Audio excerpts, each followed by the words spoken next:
Magandang araw mga kaibigan. Bigyan natin ng reaction, opinion ngayon itong post ng Para sa Bayan. Pahayag ito ni Congressman, dating Speaker Martin Romualdez tungkol sa issues na kinakasangkutan niya. Ito, ang kanyang pahayag. Basahin ko. Kahit kailan, hindi ako nagnakaw ng pundo ng bayan. Hindi ko kailangan ang perang galing sa masama. Wow! Palakpak naman dyan. Ito ba? Hindi ako nagnakaw, sabi niya. Romualdez nanindigang gagamitin ang ebidensya laban sa mga paratang. Muling nanindigan si dating House Speaker Martin Romualdez na hindi niya kinakailangan magnakaw ng pera ng taong bayan. Ayon sa kanya, hindi siya nananahimik dahil sa siya ay mayroong talagang kasalanan, kundi dahil gusto niyang idaan sa ebidensya ang pagtatanggol sa kanyang sarili. Ito ang kanyang payag. I remained silent out of respect for the process, but now that my name has been maliciously dragged into this controversy, I will fight back, not with rhetoric, but with evidence. Okay? Nagbigay din siya ng katiyakan sa publiko. To the Filipino people, I give you this solemn assurance, I will never betray your trust. Wow! Salamat naman, dating speaker, sa iyong pahayag. Napakagandang pakinggan. Ang tanong, pinapaniwalaan ba ito ng mas nakakarami sa taong bayan? Anybody, yung government official can say anything.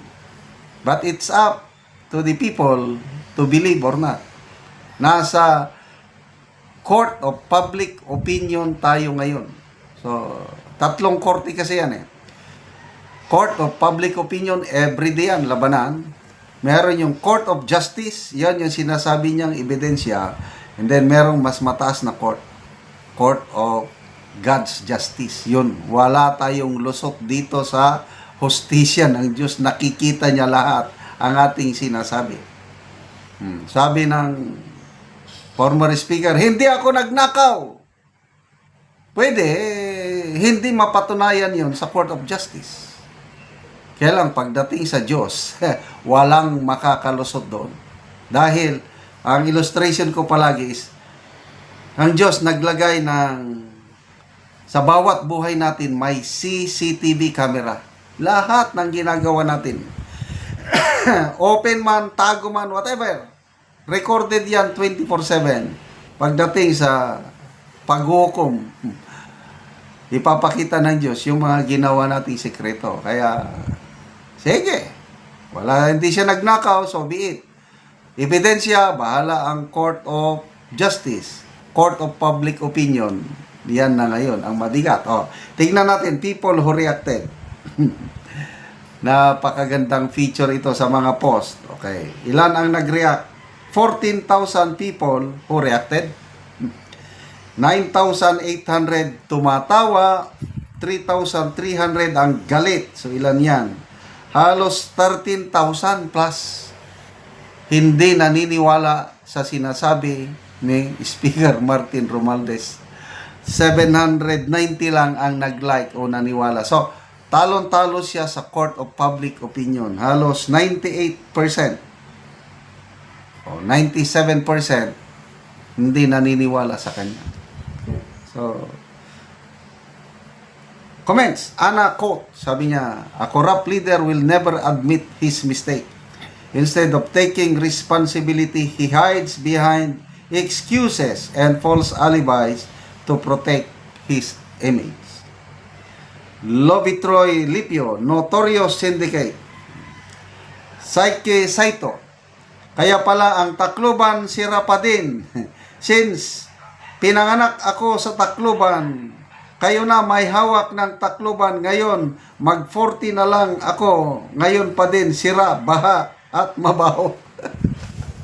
Salamat po dito sa taga Tacloban. May mga lumalabas na Facebook rin, ang market sa Tacloban. Nako, parang hindi syudad. Ikino-compare nila market ng Davao City at market ng Tacloban, ang layo po ng diferensya.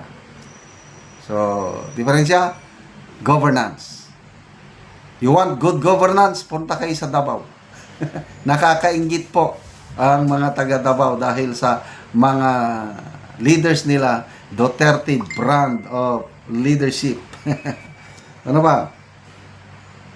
Jerome de la Cruz, The Great Pretender.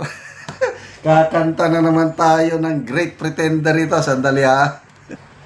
So ito, sinulat ko ang Great Pretender. Ito ang theme song ni dating speaker Romualdez. Oh yes, I'm the Great Pretender, pretending that I'm doing well. My need is such, I pretend too much. I'm lonely, but no one can tell.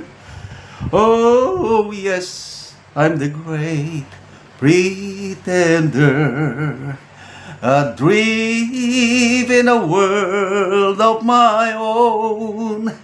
I played the game, but to my real shame, you've left me to dream all alone.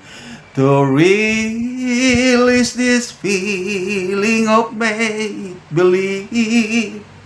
To real when I feel what my heart can conceal.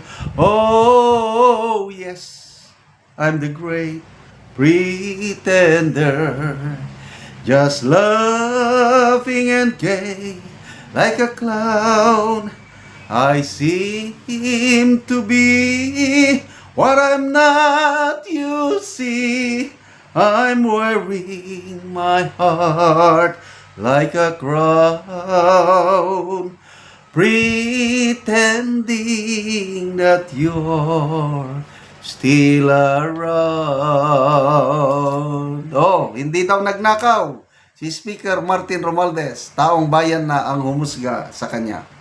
Salamat mga kaibigan sa inyong pagsubaybay sa ating channel. Nakakatulong kayo ng malaki sa tribong Talandig ng Bukidnon dahil ang income natin sa channel na ito is pantulong po sa tribo. Namimigay tayo ngayon ng mga libreng yero at pako sa kanila para makapagpatayo naman sila ng mas maayos na tirahan. Panoorin nyo ang video na ito. Lansang ulit yan. Ipalastar mo. Lansang mo.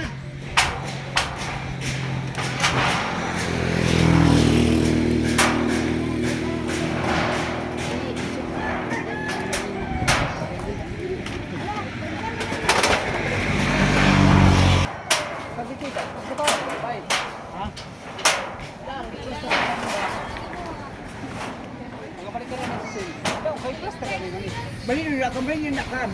Kuhan na ba?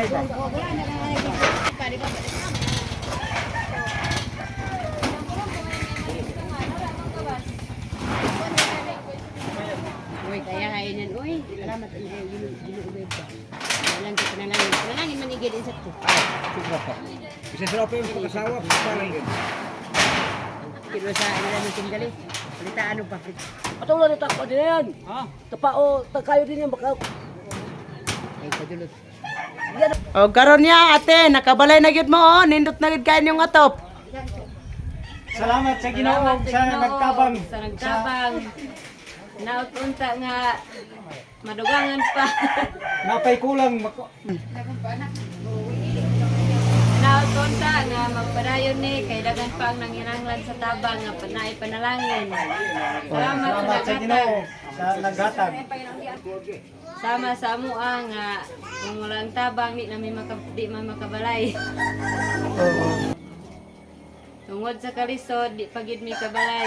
Sa daghan among trabaho, mangurnal mi, di kami makapalit og sen kay igo ra ipalit sa konsumo. O lagi. Kabalay gid mi kay nay sinya hinabang. Nay panalangin. Panalangin, salamat sa Ginoo. O sige, salamat kayo ya, te. O nindot na gid kayo ang ilang atop.